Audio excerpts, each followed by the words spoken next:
Do you ever feel like you're constantly getting in your own way?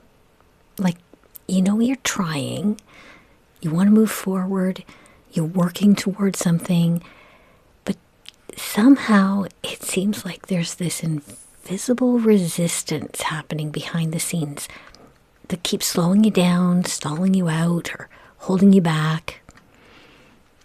This might seem harsh, so stay with me while I try to frame it more gently, but what if, without you even being aware of it, you're actually self-sabotaging, creating subtle, invisible roadblocks to your own progress or success in ways you don't even realize?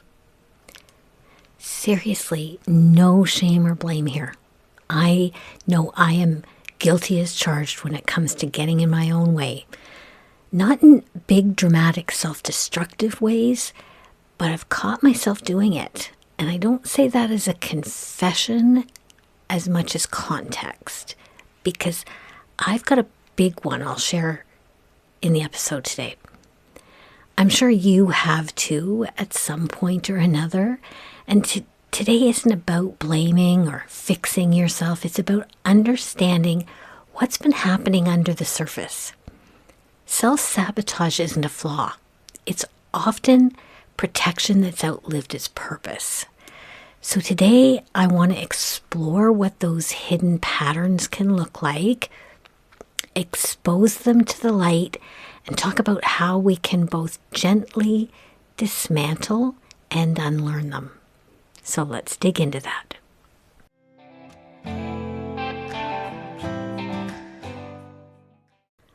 Life doesn't give us a map for healing and growth. Yeah, it's messy, uncomfortable, and not for the faint of heart. I'm Joanna LaRue, and this is Transformative Journeys, a podcast about resilience, self-discovery, and learning how to rebuild something meaningful after everything changes. We talk neuroscience, real life, unlearning, and all the messy stuff in between. New episodes drop every other Monday, and there's bonus content on YouTube if you want more in the meantime.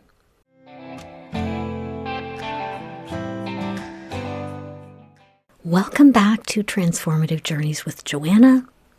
I'm your host, Joanna, and once again, we're taking a growth journey together today because that's what I'm all about, walking my journey with you, exposing my imperfections, and fighting my own inner demons out loud to help us learn and grow together. So we've explored all kinds of stuff here on this podcast that relates in many ways to today's topic. Self-limiting beliefs, our inner critic and rewriting our own inner narrative, how we sometimes should on ourselves, and about creating boundaries. But I was having a serious talk with myself the other day. Yes, I do that. Sometimes it's the only way you can have intelligent conversations, right? Anyways, and I came up against a statement that sort of stopped me in my tracks. When you say to yourself, you can be your own worst enemy, don't you? Well, you just know it's time to pause and do a bit of self-reflection.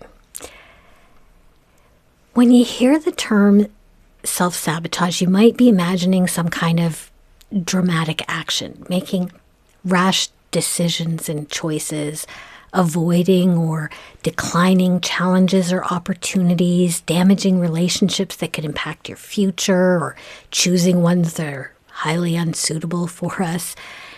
And sure, it can absolutely be that seemingly obvious.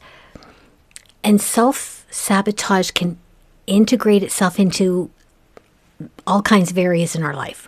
Work, health, relationship, finances, time. But today I'm focusing on growth and resilience because, well, that's my lane. And those other things, not so much. Maybe yet. So let's start with something pretty critical.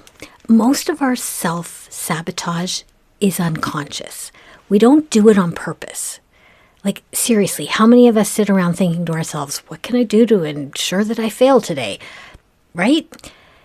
So today I want to talk about the more subtle forms of self-sabotage, the ones that sneak in much more quietly.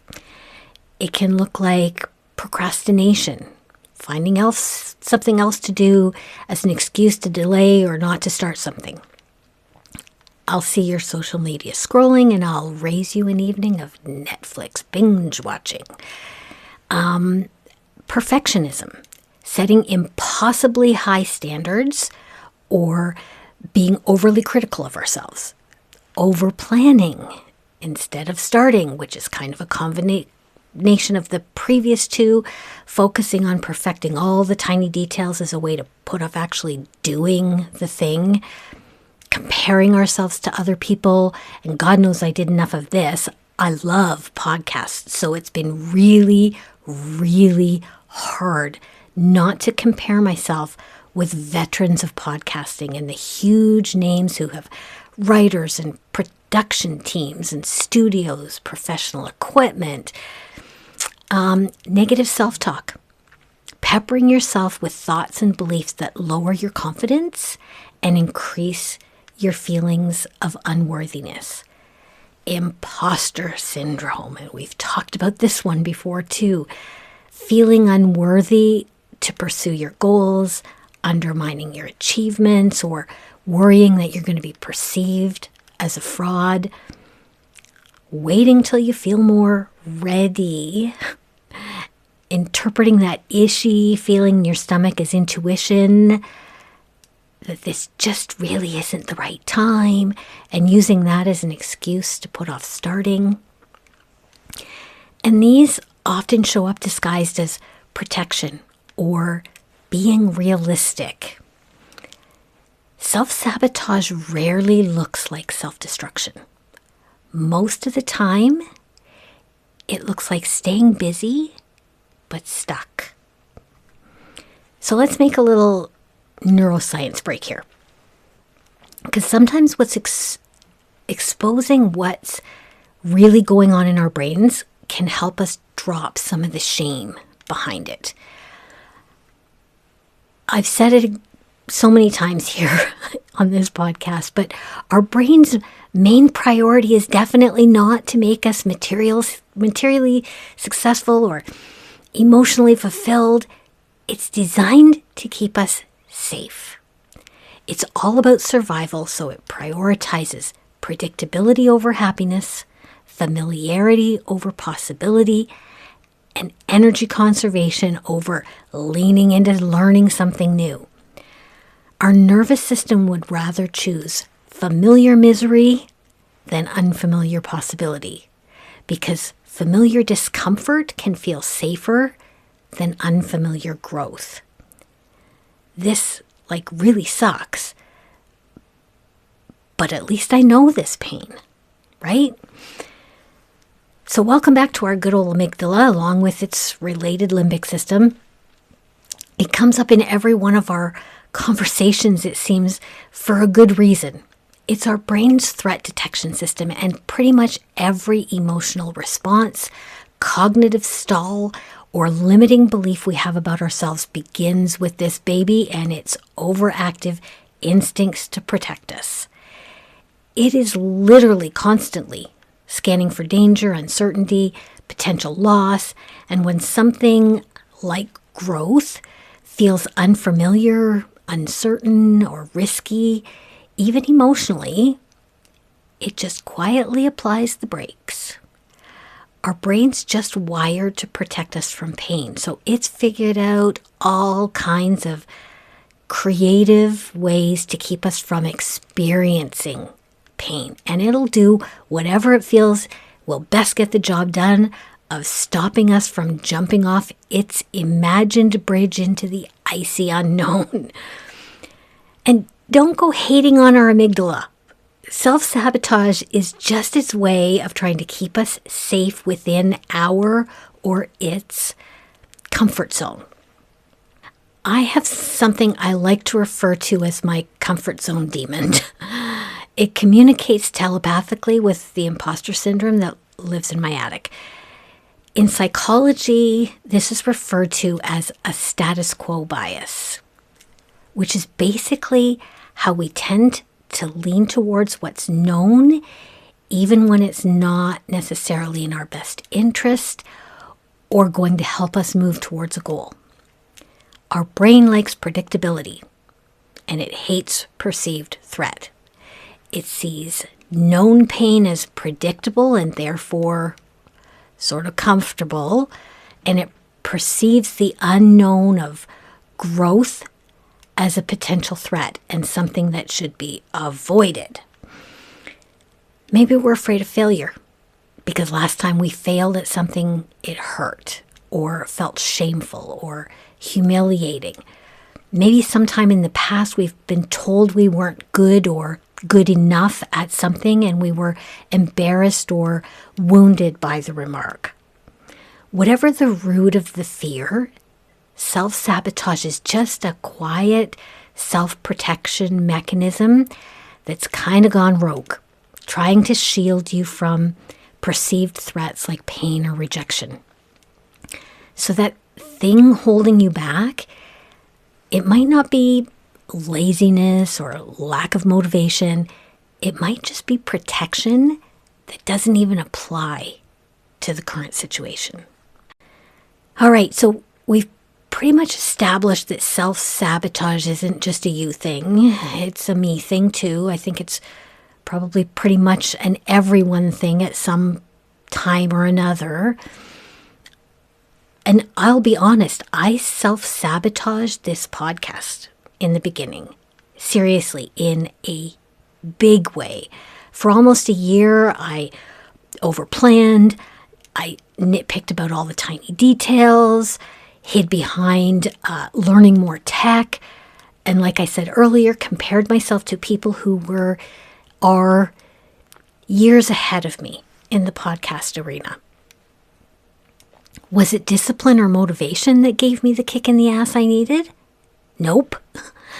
I had tons of motivation, although to be honest, until I started podcasting, I would have never identified discipline as one of my strengths. Go figure. It was a sudden realization one night as I looked at all the preparation I'd been making, all the time I'd spent doing research and writing, all of the procrastination I'd been hiding behind busy work. It was the awareness of what I was actually not doing while I was doing all of those things that changed things. I didn't stop self-sabotaging by becoming more disciplined or more motivated. I stopped by becoming more honest with myself. And self-sabotage can slip under the radar pretty insidiously because it doesn't show up at the door saying, "Hi, you called, I'm here to mess things up for you." It shows up wearing a disguise and sounding pretty sensible, like, "I'm just being realistic. I need to do more research first. Oh my God, this is my nemesis, by the way. I'll just wait to start this when things calm down." That "I'm not ready" feeling might not be intuition. It could be fear wearing sensible shoes. And in the last episode, we talked about our inner critic, where it comes from, why it exists, and all that. I want to go into it just a little deeper so we can sort of decode that voice and how it can quietly fuel self-sabotage. You know, like those scripts that can sound something like, "I'm not fill in the blank enough. Why bother? I'll probably mess it up anyways. I'm not smart or educated enough. I'm too old to start now. If you do this, they're all going to think whatever, but it's usually negative, whatever your whatever is." And what I'm going to say here matters, so listen up. Neuroscience tells us that the more we repeat self-critical thoughts, the stronger the neural pathways reinforcing that thought becomes through neuroplasticity, which is our brain's ability to wire and rewire based on repeated experience.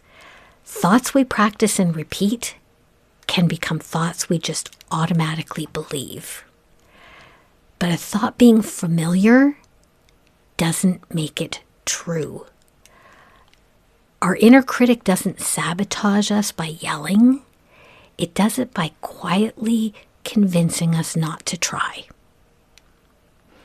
And it doesn't appear out of nowhere.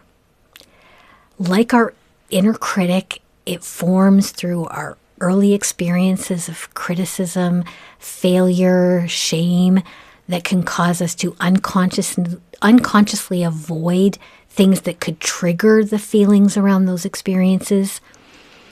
Conditioning around worth and achievement.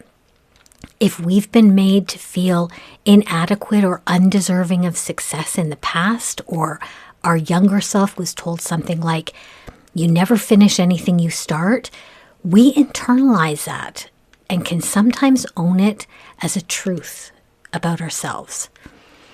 Trauma and chronic stress play havoc with our ability to focus and concentrate, and those issues can be lasting or resurface when we're faced with something that triggers the same emotions that caused that original distress. And when trying something or doing something led to pain, rejection, loss, our brains will register that as a threat to our safety and work especially hard to sabotage any future attempts to try it again. Self-sabotage isn't a character flaw. It's a learned survival strategy. So if self-sabotage is protection that's gone a little bit off the rails, the question becomes, how do we start to interrupt it without adding shame to the baggage wagon? We don't have to allow all of that shit to remain rent-free in our heads forever. Don't misunderstand me here. Some stuff runs way deeper than I have the skills, experience, or credentials to unpack in this podcast. So we're not talking about pulling all the baggage out and dealing with all the traumas of our past. For that stuff, I'm seriously all about finding yourself a really great therapist or counselor, one that's a good fit for you when you're ready. I'm talking about ways or finding ways that work to help us interrupt the patterns, to identify what our brain's self-sabotage of choice is, what's triggering it, and tools that can help us examine and start dismantling them and the power that they have to hold us back. Not with cute motivational sayings, not with toxic positivity, by choosing to objectively observe them, to name them for what they are, and put them in the context of how and whether they even apply to our life right now. In other words, creating space between thought and action, or lack of. And mindfulness research, I know I talk about mindfulness so much, and there's just so many good reasons. Go back and listen to, I think it's episode 7 on mindfulness.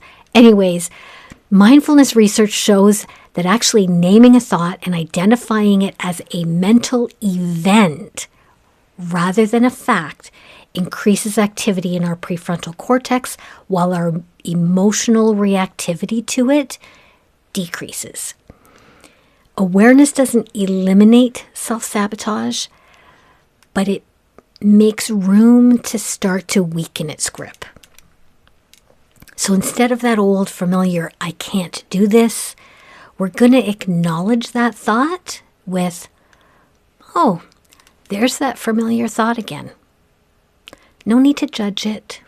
Just start noticing it as a beginning step.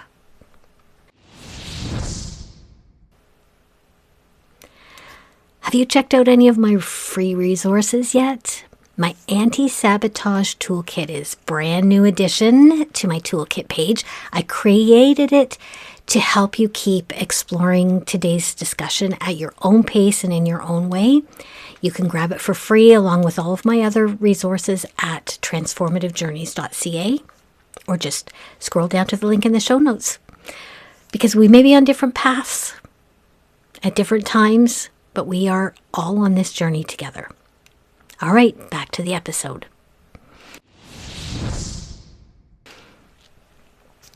Like so many aspects of growth and building resilience, unlearning our behavioral patterns of self-sabotage does require self-awareness, and it definitely requires self-compassion.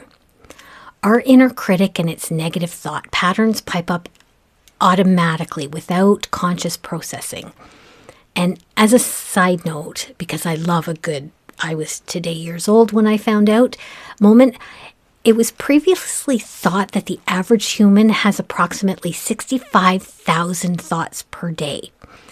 But a more recent study that used fMRI scans done by Dr. Jordan Popank, I probably pronounced that wrong, and his master's student, Julie Tseng, and I probably butchered that too, so if either one of you happen to somehow randomly come across this, I apologize.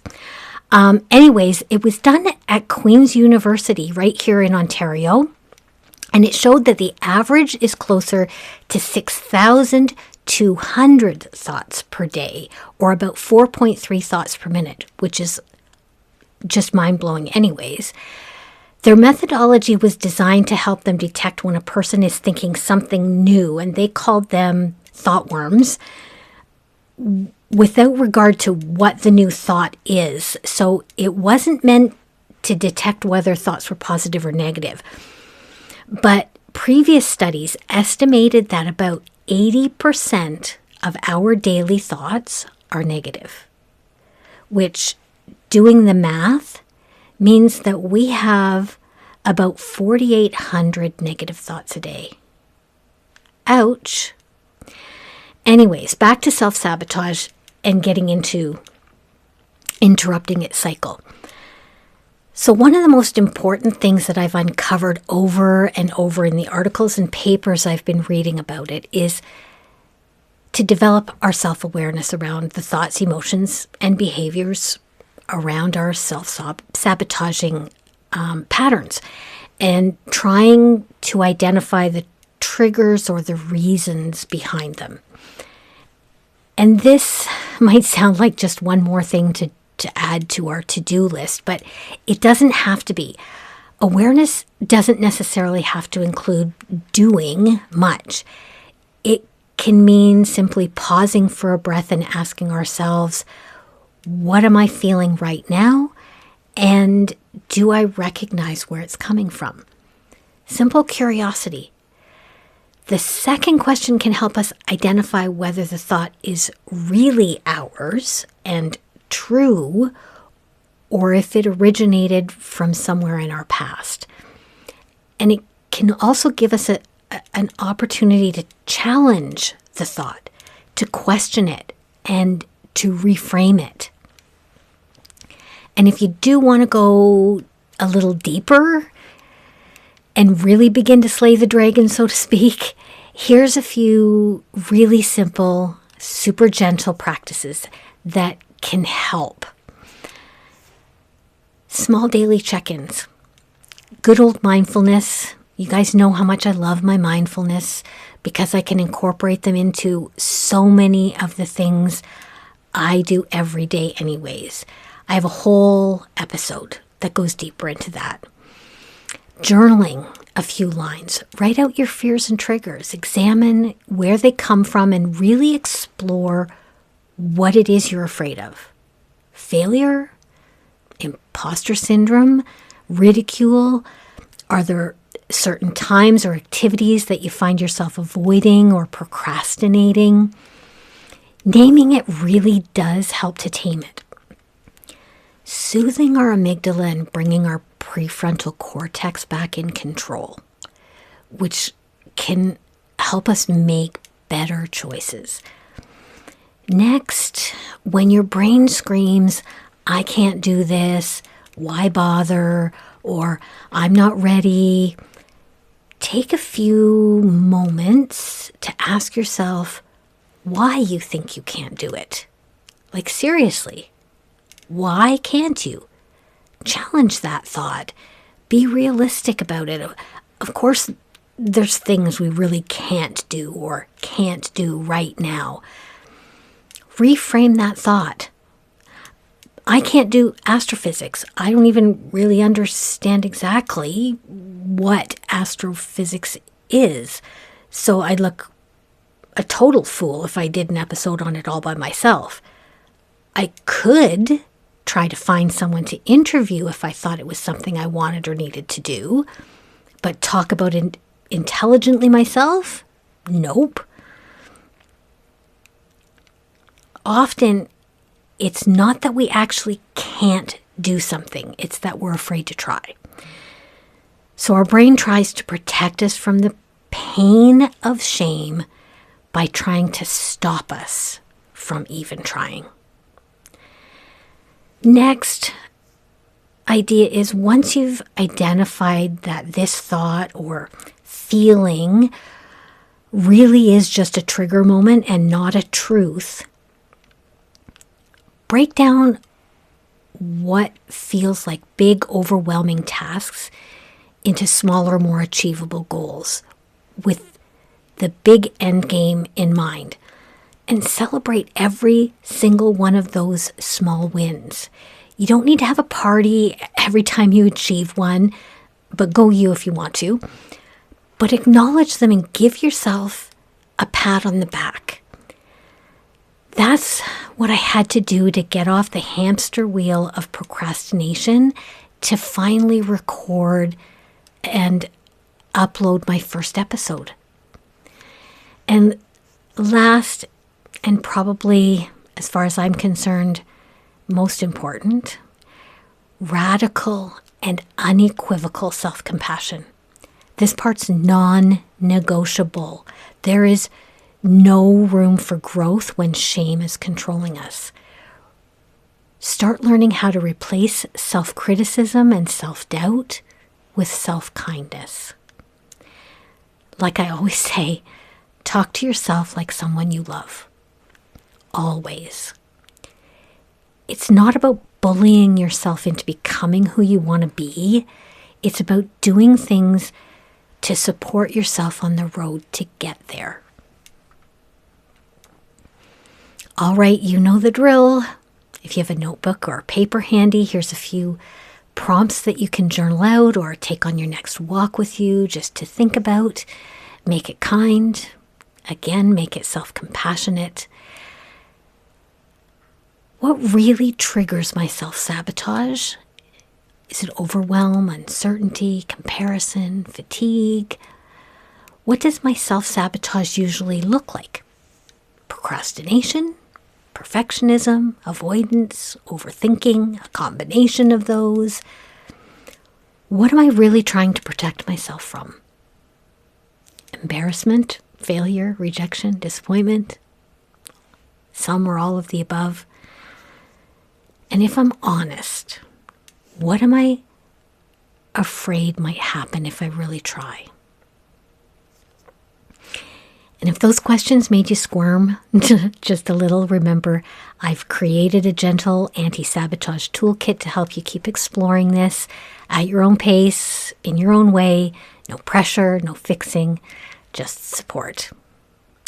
This week, we talked about how self-sabotage can sometimes sneak into our lives and some of the ways we can gently start to unlearn the patterns that can become roadblocks to our progress or our success. As we wrap up, I want to leave you with this thought. Discomfort doesn't mean danger. It's often fear in disguise. We learned many of the patterns that we use to avoid discomfort as self-protection mechanisms And now that we can see them for what they are, we can begin to gently unlearn them. One soft, compassionate baby step at a time. Thank you so much for being here with me today. Please come and say hi to me on Instagram at transformativejourneys.joanna or visit my website, say hi to me there.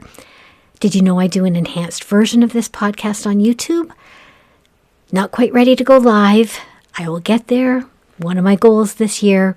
But in the meantime, I am creating this for you with on-screen prompts, beautiful visuals, and a more immersive experience. You can head over to my YouTube channel, Transformative Journeys, to check it out anytime you like. If you have an idea you'd like to hear me talk about, leave me a message and you just might hear it in a future episode. And lastly, I have to ask, you know that hitting the subscribe, like, bell, whatever it is on your platform helps my show get noticed. So I would really appreciate it if you do some of those things. I will make you a deal, you tap it, and I will keep dropping what's in my heart, in my slightly sarcastic soul, so that we can keep learning together. Until next time, this is Joanna reminding you, it doesn't matter if you fall. What matters is how well you bounce. This is Transformative Journeys. See you next time.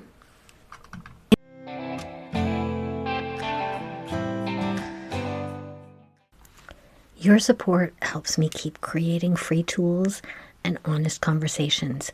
Because let's be real, even when you love what you're doing, sometimes it takes a whole lot of metaphorical duct tape to hold it all together. If you'd like to toss a little love into the duct tape fund, you can now support the podcast at buymeacoffee.com. I'll put a link in the show notes.